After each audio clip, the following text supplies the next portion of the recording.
Hello guys and welcome to the channel. I'm Marv. This is Readings by Marvelous Madame TAURUS. This is going to be your weekly energy reading, carrying you through the energy of October 1st through the 8th for the beautiful sign. Hold on. Here we go. Every video of Gemini. Sun, Moon, Rising, and Venus, Gemini. Everything you need is below in the description box for you and your collective. Okay. There are a couple of announcements that I'm going to make while I am shuffling. If you click on a link and that link does not show that I have any available appointments, or it just looks funny, then that is the wrong link. I have transitioned temporarily or permanently, I'm not sure yet, to Google scheduling. It's going to look a little bit different. Okay. And you will be able to click by link. You will not see the big informational page anymore of all of what I offer and all of that. So make sure that you check the links accordingly. Everything from the 29th of September moving forward, if it's a video, it will have the new booking link in it. So that's just for your information.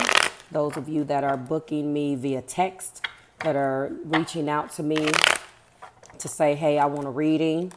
I'm no longer going to take that depending on who you are, especially if you're new to me, because I've gotten several people reach out for readings. And when I rearrange my schedule and create a payment link for them, they did nothing with that information, which is a waste of time. And then I have other people wanting those slots.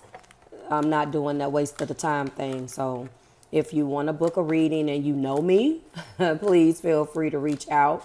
And everybody else that has good sense, you definitely can reach out. But I just, if you've gotten cold feet about the price or whatever it is, that's fine. But you have to understand, you don't know what my time zone is. I guess some of you guys don't know. And if I'm getting woken up or stopping what I'm doing to answer your question, because that's what I do, my line is open, and then you don't act on the information that you asked for, it just looks all the way crazy, and I don't want to go there. So that's that. Gemini, we're going to get into your reading. Thanks for allowing me to give you those little quick tidbits. Oh, spa day wax melts has been a huge topic this week. The spa day wax melts does exist. The picture isn't on the website. I apologize. That was brought to me by an individual. They went to order the entire signature collection as well as the wax melts and realized that that wax melt wasn't available, and they thought that it wasn't there. So they were upset because of that, and I had to do a separate order, so I apologize. And we are still running somewhat on a summer shipping schedule because some of the states are still hot. I was going to immediately go to fall. And then I realized, I'm sorry, Gemini, here I come. Sorry, I'm taking a sip too. I realized that one of my candles arrived at a client's house, melted, and it pissed me off. I'm sorry. So we're still on summer. Only shipping out Monday, Tuesday, and Wednesday until it clearly gets cold everywhere. Because that candle went to Chicago. And I know the weather there because that's my hometown. And it still arrived. One was fine and the other one wasn't. So I don't know what that was about, but I'm not taking any chances. So we're still shipping summer schedule until the time being. Okay. Thank you for allowing me to do that. All right, Gemini, you're moving forward this week, the week of the 1st through the 8th. We are ending this week with a Venus in Virgo. Venus was in Leo for 4 months, and as of October the 8th, this coming up Sunday, it will change and move into Virgo, where it will stay for 4 weeks. Now, when Venus was in Leo, which it still is as the time, as the the date of the time of this recording, it is affecting you, Gemini, in your, I think, 3rd house. Hold on, let me see. I think it's the 3rd house.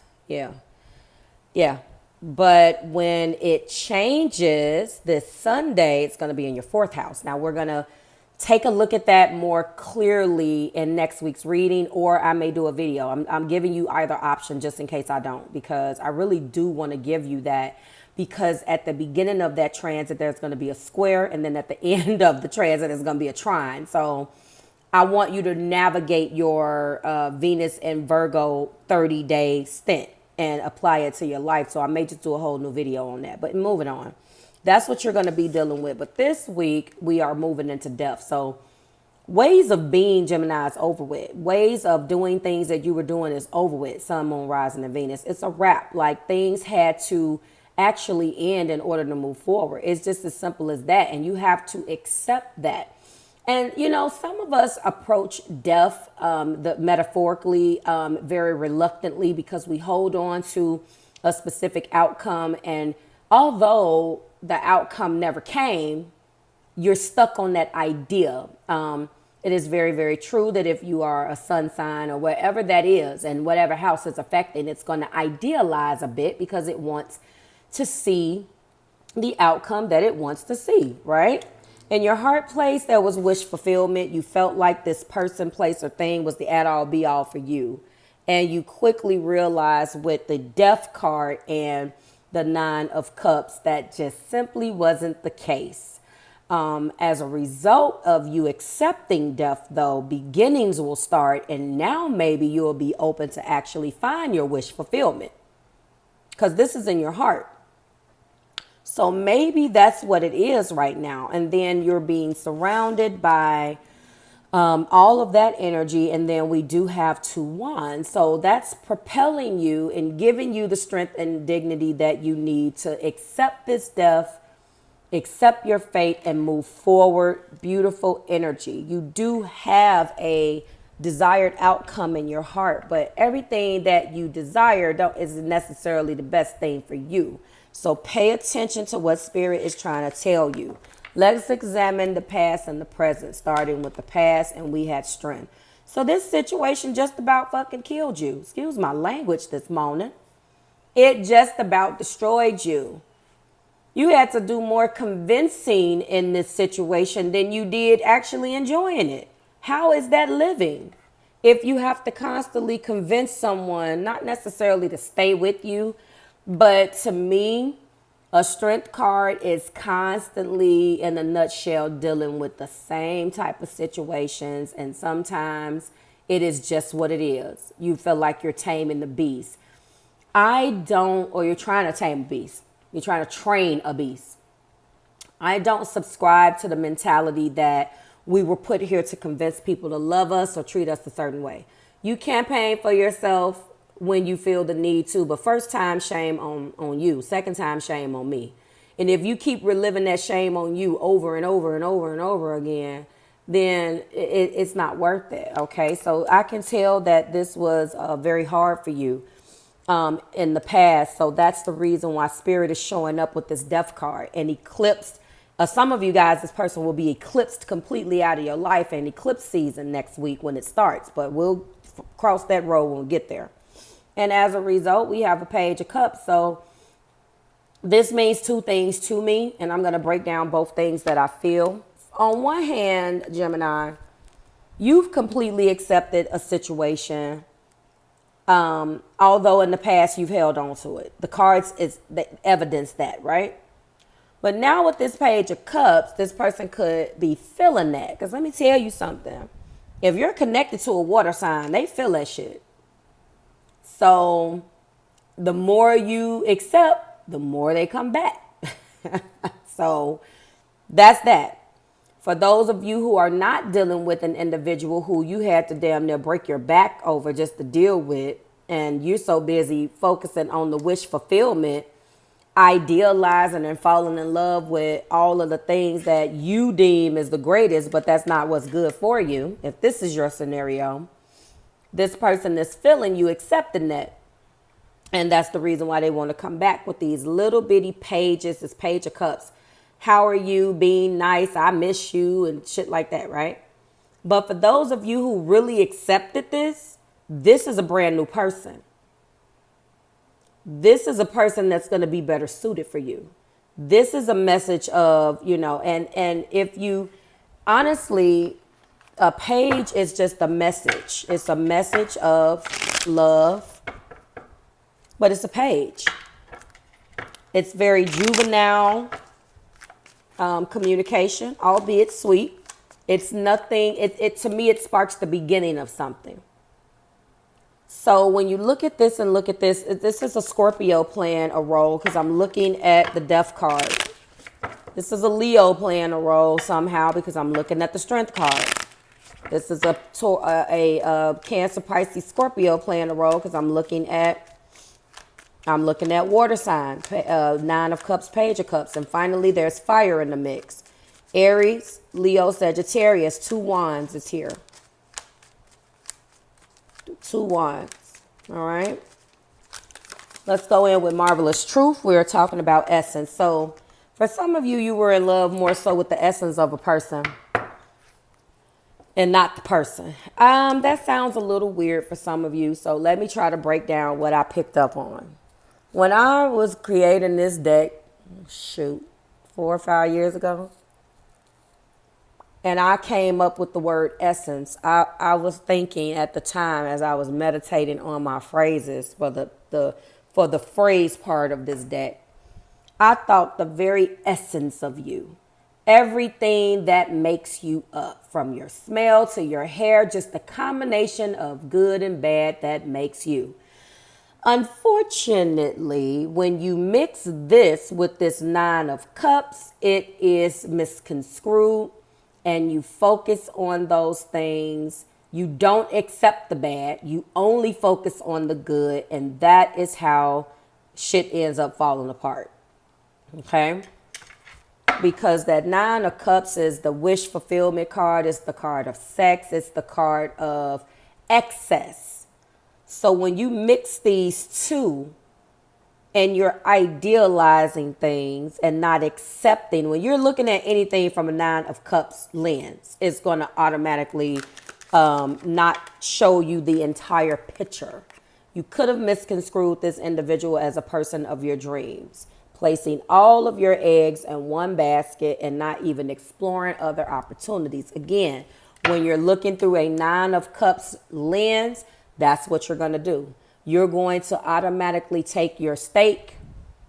You're going to take your chicken patty and make it like, no, let me give you something else. Yeah, you're going to take like a skirt steak and instantly make it into a filet mignon. And it's not even the same quality. You're so busy trying to label that you have this filet mignon, and in actuality, all you have is skirt steak.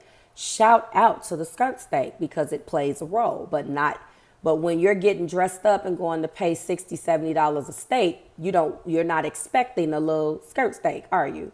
This is what I'm saying. Someone has idealized this, and this is the reason why. Okay. Then we have third eye chakra. So this is exactly what was going on. There is an energy here of this being blocked. When we get a chakra card in my deck, we affirm.